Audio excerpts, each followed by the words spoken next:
लिखिए आज एक टिंडल प्रभाव।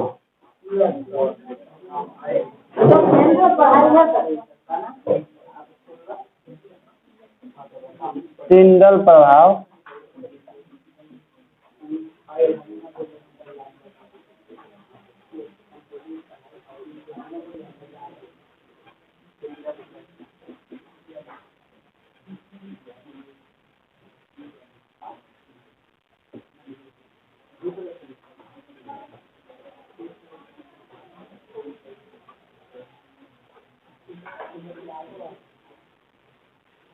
देखो, टिंडल प्रभाव होता क्या है, इसको समझने से पहले समझिए आप प्रकाश के प्रकीर्णन के बारे में।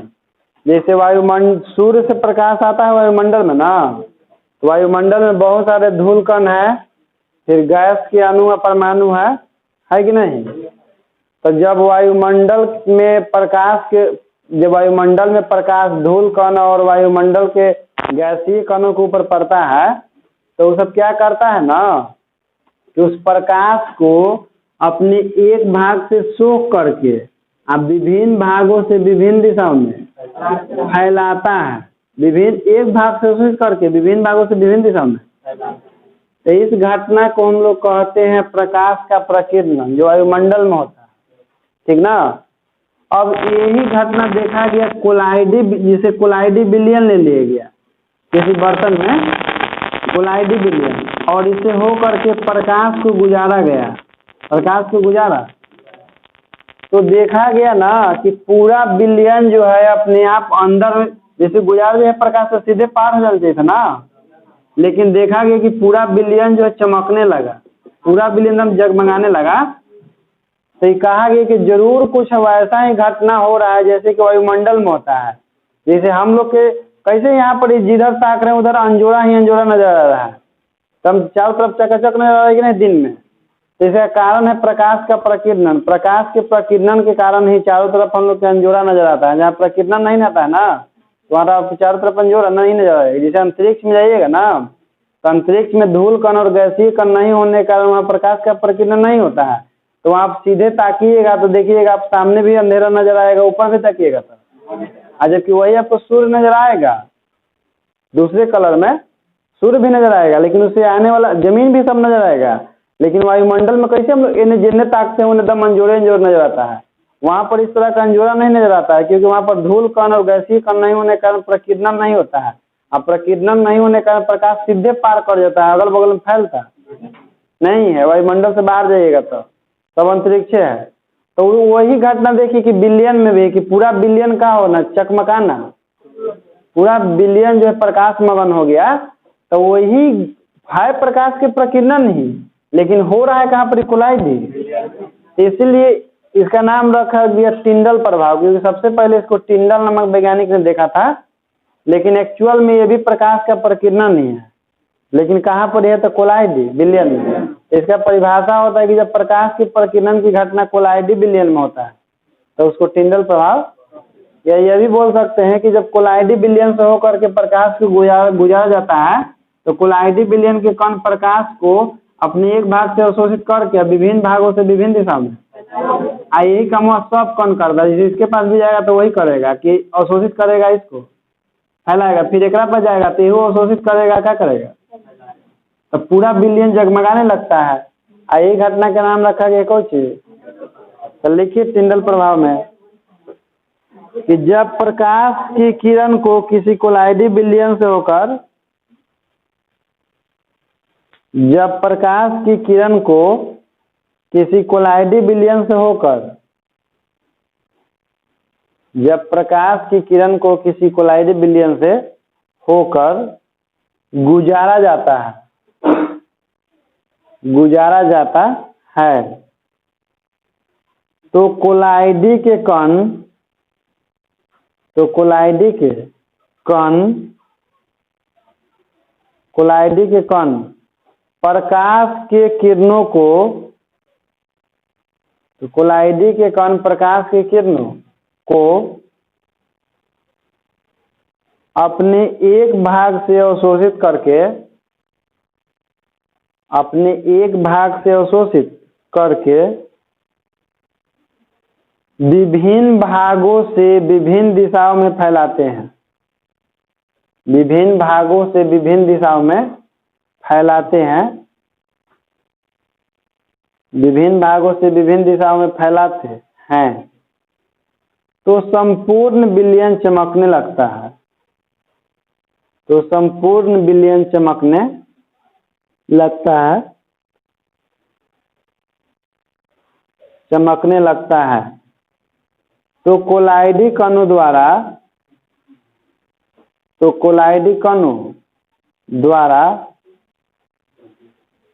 प्रकाश के प्रकीर्णन की घटना को तो कोलाइडी कणों द्वारा प्रकाश के प्रकीर्णन की घटना को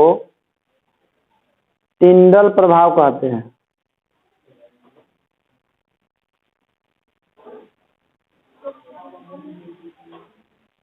टिंडल प्रभाव कहते हैं। दूसरे शब्दों में लिखिए, जब प्रकाश के प्रकीर्णन की घटना कोलाइडी विलयन में संपन्न होता है। जब प्रकाश के प्रकीर्णन की घटना कोलाइडी विलयन में संपन्न होता है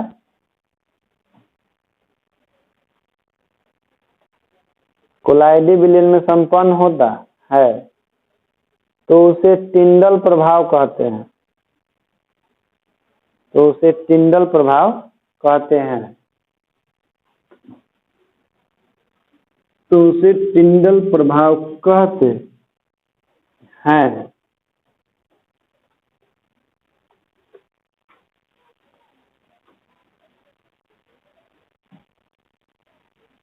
चलिए इसका डायग्राम बना लीजिएगा।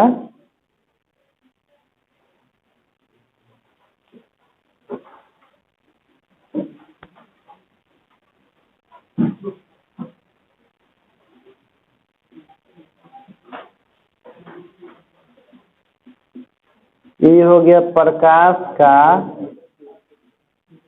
स्रोत और ये जाएगा, इसमें कौन से टकराएगा और चारों दिशाओं में फैलेगा। ये अभी वही काम करता है, टकराता है कण से और शोषित होता है, फैलाता है। फिर ये भी कण वही काम करेगा,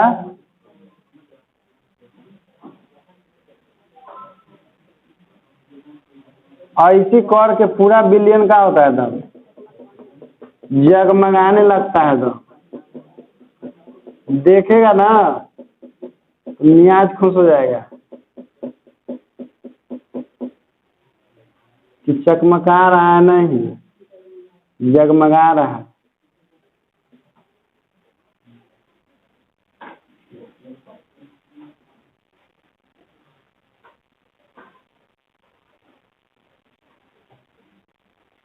ये सब कण ला काम करता है।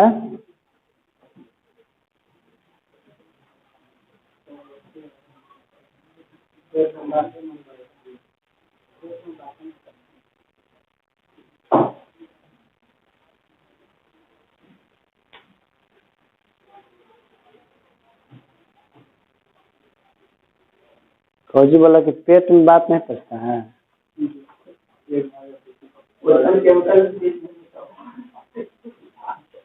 चलो ये क्वेश्चन के आंसर बता। ये वाला दम कर सकते हैं, खाली पारदर्शी बर्तन होना चाहिए। जिस बर्तन में लीजिएगा ना, ये बर्तन पारदर्शी होना चाहिए। ओकरा में दूध ले लेना, काहे कि दूध भी कोलाइडी विलयन में आता है ना। और ओकरा में क्या करना कि गुजारना है ना से प्रकाश टॉर्च के, तो देखना पूरा दूधवा में क्या हो जाएगा, अंजोरा हो जाएगा। अंजोरा कायम अंधेरा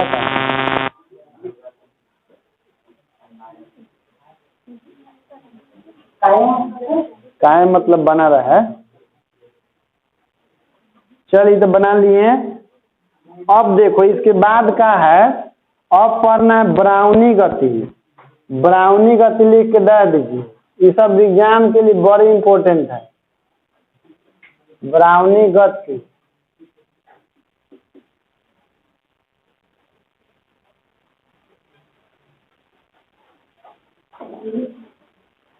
ब्राउनी नाम होता है इंग्लिश में। देखो ब्राउनी गति होता क्या है कि जैसे एगो तो देखा गया कोलाइडी बिलियन में कि कोलाइडी के कण जो है प्रकाश को फैला के जगमगा देता है पूरा बिलियन को। दूसरा इसमें देखा गया सूक्ष्मदर्शी से उच्च क्षमता वाले सूक्ष्मदर्शी, तो देखा सबने कि जो कोलाइड के कण होता है ना तो इसी एन्ने ओन्ने ढिमराई चलता है, एकदम ढोड़ा में उड़ लिखा है, एन्ने टकराइत रहेगा ओन्ने टकराइत रहेगा ओन्ने टकराइत रहता है, मतलब उसे कुछ चलने का कोई नियम, कोई निश्चित नियम के अनुसार कहीं चलेगा, दम पियाक लेखा दम, कोई एन्ने जा रहा है तो कोई उन्ने जा रहा है तो उन्ने जा रहा है, तो उसे उसका पथ जो है टेढ़ा मेरा बनता है। और टेढ़ा मेरा पथ को क्या बोलते हैं? जिग जैग, ठीक ना। तो इसका दो परिभाषा होता है कि कोलाइडी बिलियन के कणों के जिग जैग गति को ब्राउनी गति, या कोलाइडी बिलियन में कोलाइड के कण अनियमित रूप से एन्ने ओन्ने गति करते रहता है ढोड़ा में लिखा, जिसको ब्राउनी गति के नाम से तो लिखो। कोलाइडी बिलियन में कोलाइड के कण, कोलाइडी बिलियन में कोलाइड के कण, कोलाइडी बिलियन में कोलाइड के कण बिलियन के अंदर, कोलाइडी बिलियन में कोलाइड के कण बिलियन के अंदर अनियमित रूप से इधर उधर गति करते रहते हैं। कोलाइडी बिलियन में कोलाइड के कण बिलियन के अंदर अनियमित रूप से इधर उधर गति करते रहते हैं, गति करते रहते हैं, गति करते रहते हैं, जिसे ब्राउनी गति कहते हैं, जिसे ब्राउनी गति कहते हैं।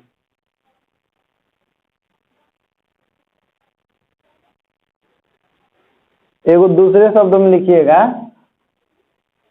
कोलाइडी बिलियन में कोलाइड के कणों के, कोलाइडी बिलियन में कोलाइड के कणों के, कोलाइडी बिलियन में कोलाइड के कणों के जिग जैग गति को, जिग जैग गति को, देखो न जिग जैग मान टेढ़ा मेरा होता है, जिग जैग गति को ब्राउनी गति कहते हैं, ब्राउनी गति कहते हैं। डायग्राम बना लीजिएगा सर।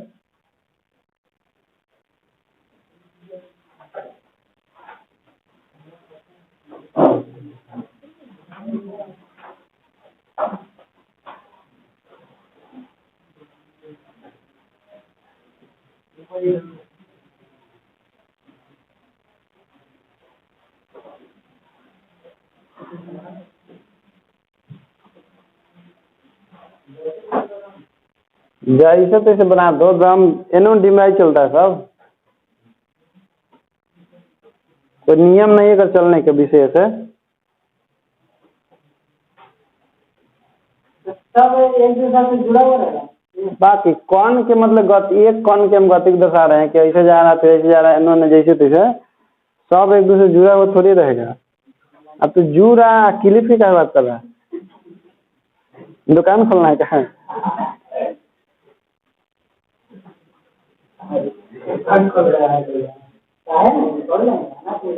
अरे दुकान कोई मत खोलना, चोरी में पकड़ा गया बड़ा मार हो रहा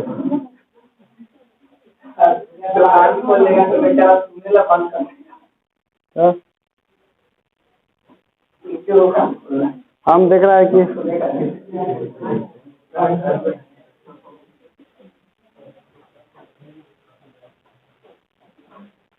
देख रहा है कि हम एक बार स्कूल खोल रहे थे, हमारा पुलिस पकड़ लिया, तो भाई कार्रवाई होने लगा, तो कहा स्कूल खोल रहा था, तो कहा कि स्कूल खोलने में गलती का है, तो कहा कि तो दूसरा का स्कूल खोल रहा है। मजा नहीं आया ना, मजा नहीं है कि समझ में नहीं आया? अच्छा ठीक है, पैसा महंगा भाई नहीं आएगा। चलिए आप सब कुछ टॉपिक लिखिए, पायस या इमल्सन,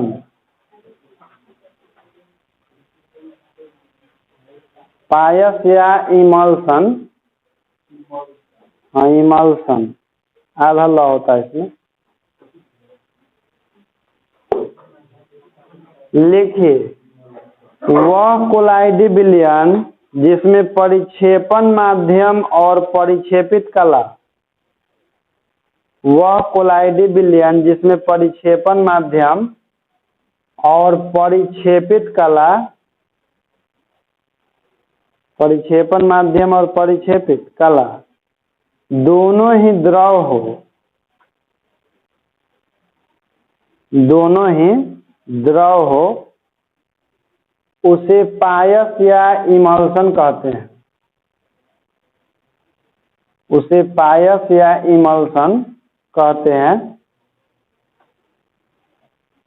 उसे पायस या इमल्सन कहते हैं।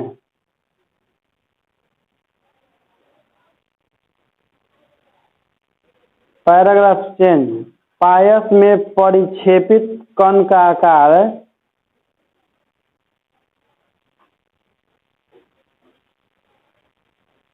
पायस में परिक्षेपित कण का आकार 10 के पावर -6 मीटर होता है। पायस में परिक्षेपित कण का आकार 10 के पावर -6 मीटर होता है, उसी में लिखिए पायस में दो द्रव में से एक हमेशा जल होता है। पायस में दो द्रव में से एक हमेशा जल होता है।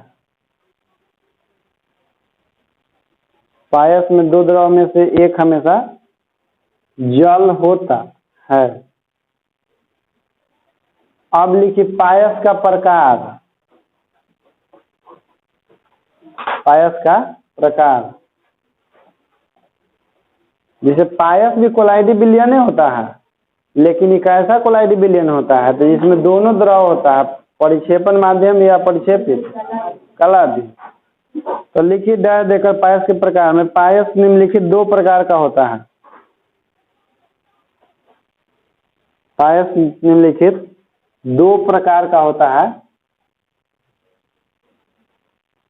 दो प्रकार का होता है। पहला नंबर लिखिएगा जल में तेल का पायस, जल में तेल का पायस।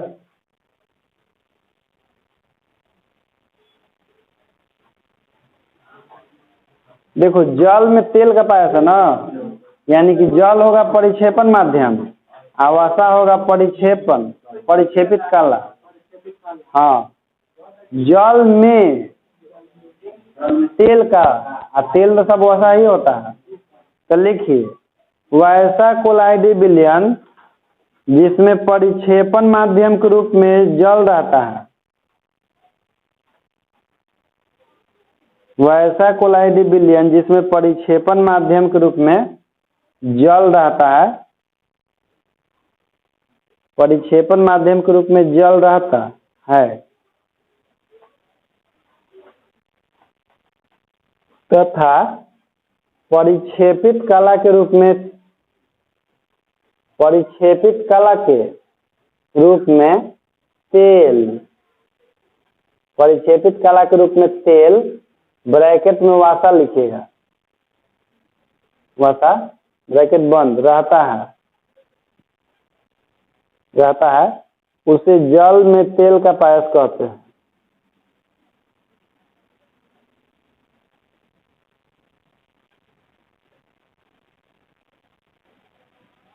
जैसे लिखिएगा दूध, दूध comma vanishing cream, vanishing cream, vanishing cream इत्यादि जल, सॉरी इत्यादि, इत्यादि खल लिख दीजिएगा। अब दूसरा नंबर लिखिए तेल में जल का पायस,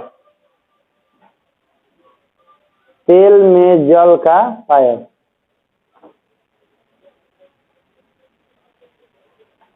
अब परिक्षेपण माध्यम के रूप में कौन रहेगा? तेल, यानी कि वसा होगा कोई। जैसे ऐसा बताइए, जैसे दूध में सबसे ज्यादा पानी होता है कि सबसे ज्यादा वसा ही सब होता है? सबसे ज्यादा वसा प्रोटीन होता है, सबसे ज्यादा पानी होता है दूध में। दूध में सबसे ज्यादा पानी होता है और ओकरे में पहले से आउ पानी मिला देता है। बताओ पड़ेगा कि वो पहले से पानी, हम पहले से ढेर पानी है तो काले ही पानी मिला दें। दूध में सबसे ज्यादा जल की मात्रा होती है, पोषक तत्व ये सब जैसे होता है, लेकिन उसके तुलना में कम होता है। चलो वैनिशिंग क्रीम नहीं देखी है, दो दिखाते हैं, तो लिख लो। लिखिए, तेल में जल का पायस में वैसा कोलाइडी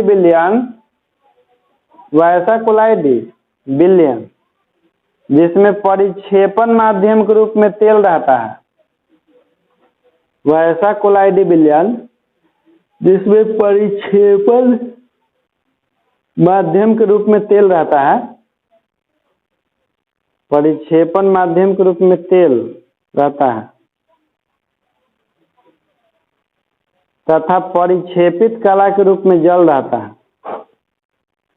तथा परिक्षेपित कला के रूप में जल रहता है। जल रहता है, उसे तेल में जल का पायस कहते हैं। उसे तेल में जल का पायस कहते हैं।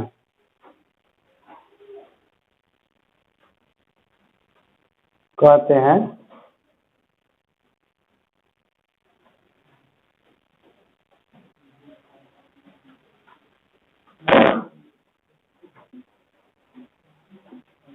डायग्राम बना लीजिए, दो चार को बड़का बड़का बनाइएगा, बाकी सब डॉट डॉट। हाँ, ओकर एग्जाम्पल लिखिए। ओकर एग्जाम्पल है मक्खन। उसका एग्जाम्पल लिखिए। एग्जाम्पल उसका मक्खन है। ये मक्खन में देखते हैं ना, ज्यादा मक्खन होता है कि ज्यादा पानी होता है? ज्यादा मक्खन होता है। घी भी होगा तो इसे बनता है ओकरे से निकाल के ना, स्याही में वसा होता है। तो बतौल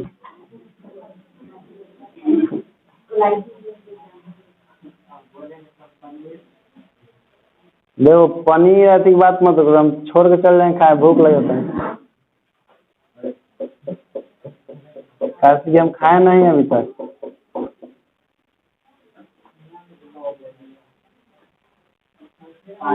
उदाहरण के बाद ही बनाते हैं। हाँ, दोनों के लेके बनाते हैं।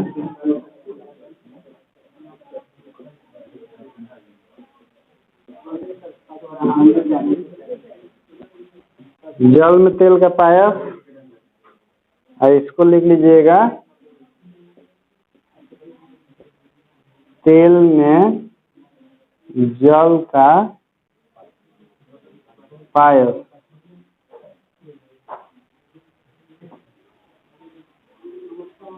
तो अब लिखो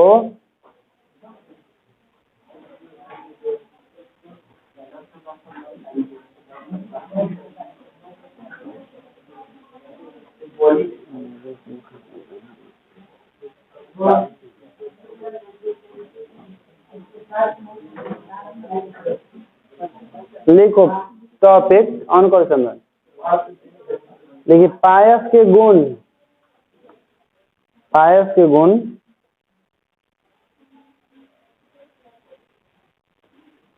लिखिए। पायस कोलाइड के समान। हाँ, एक नंबर देख लिखिए। पायस कोलाइड के समान ब्राउनी गति, कोमा टिंडल प्रभाव। पायस कोलाइड के समान ब्राउनी गति, कोमा टिंडल प्रभाव तथा वैद्युत कण संचलन प्रदर्शित करता है। वैद्युत कण संचलन प्रदर्शित करता है। वैद्युत कण संचलन प्रदर्शित करता है। इसमें वैद्युत कण संचलन समझ में आया। देखो कोलाइडी के जो कण होते हैं ना, तो सब विद्युत क्षेत्र के प्रभाव में गमन करता है। जैसे धनावेशित कोलाइडी कण हुआ तो विद्युत क्षेत्र की दिशा में चलेगा, और ऋणावेशित कोलाइडी हुआ तो विद्युत क्षेत्र, ताकि जो चलता है ना कोलाइडी विलयन के अंदर, तो उसी को कहते हैं वैद्युत कण संचलन। दूसरा गुण लिखिए इसका, दूसरा गुण है कोलाइड की अपेक्षा पायस में, कोलाइड की अपेक्षा पायस में परिक्षेपित कला का आकार, परिक्षेपित कला का आकार 1000 एंगस्ट्रॉम से 10,000 एंगस्ट्रॉम तक होता है।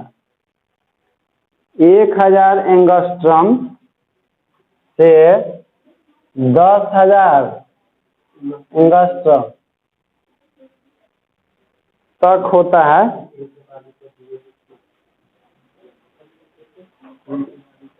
होता है।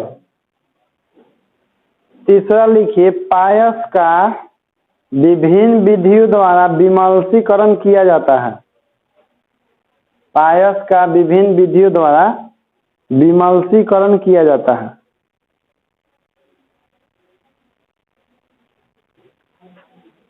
पायस का विभिन्न विधियों द्वारा विमल्सीकरण किया जाता है। विमल्सीकरण मतलब होता है कि अलग करना, वसा और तेल को अलग करना। अब टॉपिक लिखिए पायस के उपयोग। पायस के उपयोग,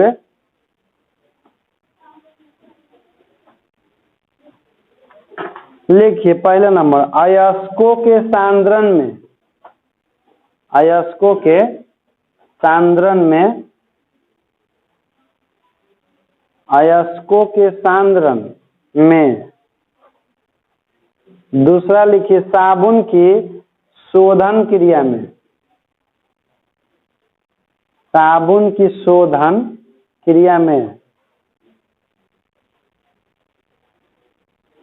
साबुन की शोधन क्रिया में।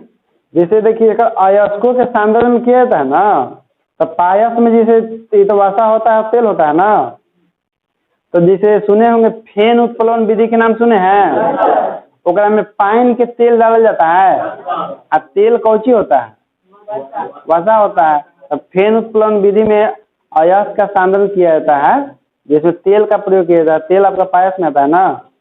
और दूसरा हो गया साबुन की शोधन क्रिया में, जैसे साबुन उबुन हम लोग कपड़ा धोते हैं ना, तो कपड़ा धोते हैं तो पायस बनता है, एकदम गदगदा के मैलवा नहीं रहता है, निकलता है, वो सब पायस ही होता है आपका। क्योंकि उसमें तेल के भी कण होता है, क्योंकि हम मतलब कॉलर और मैल जब तेल चिपक जाता है ना, जैसे मैल होता है पूरा कॉलर, जैसे तेल लगाइएगा देखिए कॉलर जल्दी गंदा होता है, तेल के कण चिपक जाता है। साबुन के साथ अगर मिला के पानी में धोते हैं कि सूख ले, तो पानी वसा मिला कि नहीं, तो वो होता है आपका वसा, क्या बोलते हैं, पायस। तो साबुन की शोधन क्रिया में हो गया। तीसरा लिखे दूध से मक्खन प्राप्त करने में,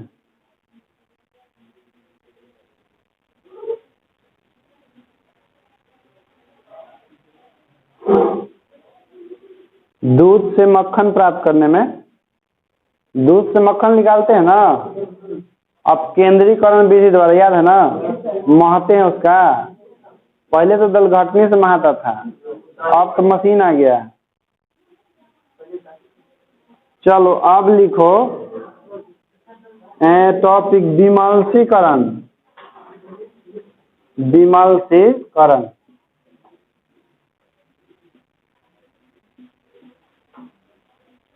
विमल्सीकरण, विमल्सीकरण होता है पायस जल को, सॉरी तेल वसा को अलग करने की जो प्रक्रिया होती है ना, यानी कि परिक्षेपण माध्यम और परिक्षेपित कला को अलग करने की प्रक्रिया ही कहलाता है। तो लिखिए देकर किसी पायस का उसके अवयवी द्रवों में अलग करने की प्रक्रिया को, किसी पायस का उसके अवयवी द्रवों में, किसी पायस का उसके अवयवी द्रव में अलग करने की प्रक्रिया को अलग करने की प्रक्रिया को विमल्सीकरण कहते हैं। विमल्सीकरण कहते हैं।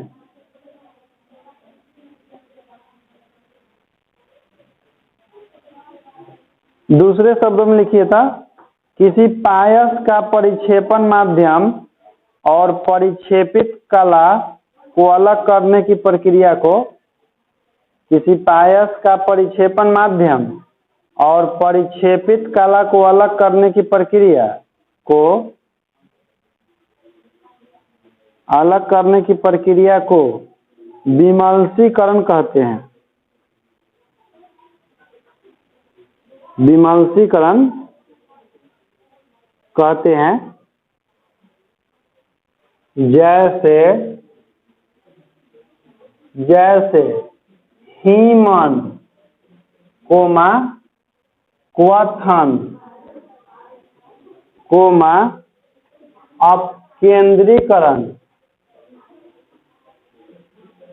अपकेंद्रीकरण, अवक्षेपण, हीमन क्वथन अपकेंद्रीकरण, अवक्षेपण,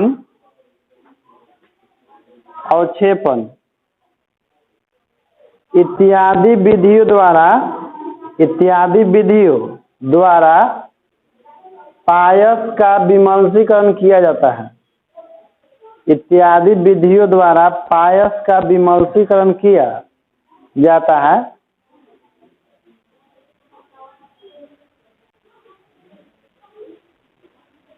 किया जाता है। ये सब विधि है जिसके द्वारा विमल्सीकरण किया जाता है। जैसे बहुत सारा पदार्थ को हम लोग, जैसे देखिए द्रव जो है उसमें वसा है, सब सेम तापमान पर नहीं जम सकता है, सब सेम तापमान पर नहीं उबल सकता है।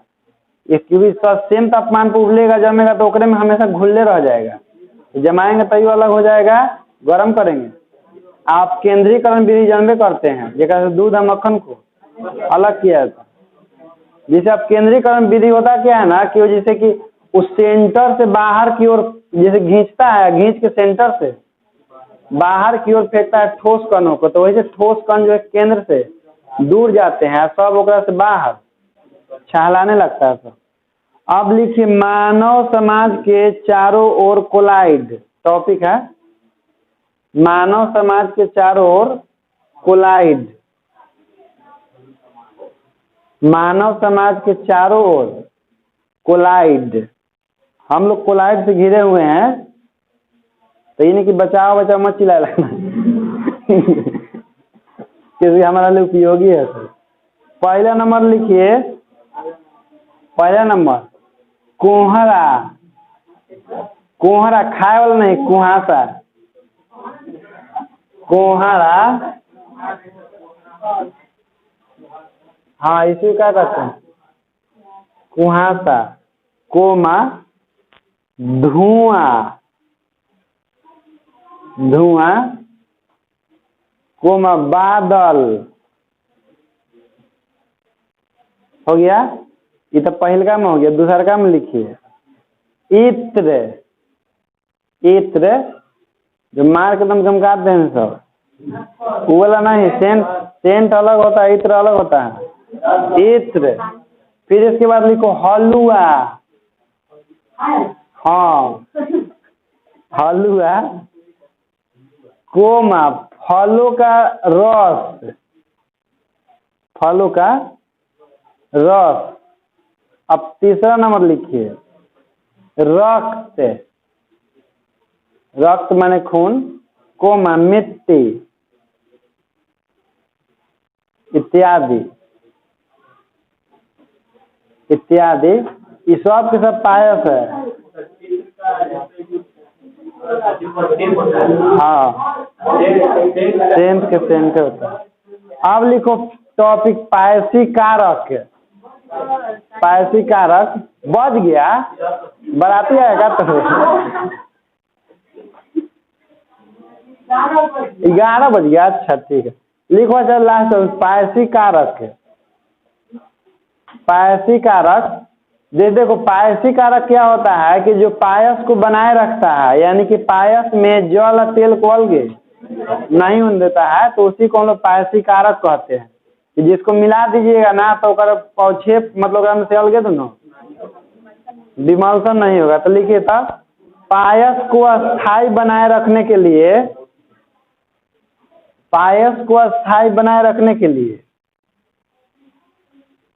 पायस को स्थायी बनाए रखने के लिए उसमें बाहर से मिलाया गया पदार्थ को,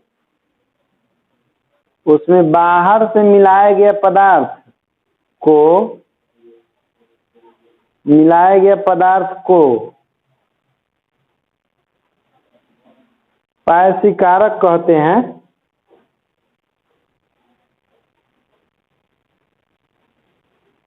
पायसी कारक कहते हैं। जैसे लिखिएगा साबुन, गोंद, जिलेटिन, जिलेटिन, फिर एल्बुमिन,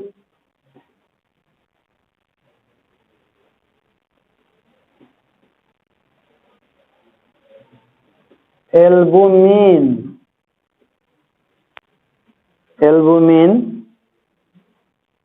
अब फिर इसके बाद केसिन, केसिन, साबुन, गोंद, जिलेटिन, एल्बुमिन, केसिन हो गया इत्यादि। केसिन जो है आपका दूध में पाया जाता है। केसिन जो है ना, इसी कारण दूध को जैसे कुछ समय तक ले वो अलग होने देता है, जब तक उसमें बहुत ज्यादा जीवाणु सक्रिय नहीं होता है दूध में, तब तक ले दूध दूधे रहता है, अलगे नहीं होने देता है। तो सब केसिन है जो आपका पायसी कारक काम करता है। एल्बुमिन देखे हैं अंडा में होता है, हाँ अंडा के अस्थायित्व को बनाए रखता है, उसमें ठोस और द्रव को अलगे नहीं होता है, यानी कि स्कंदन।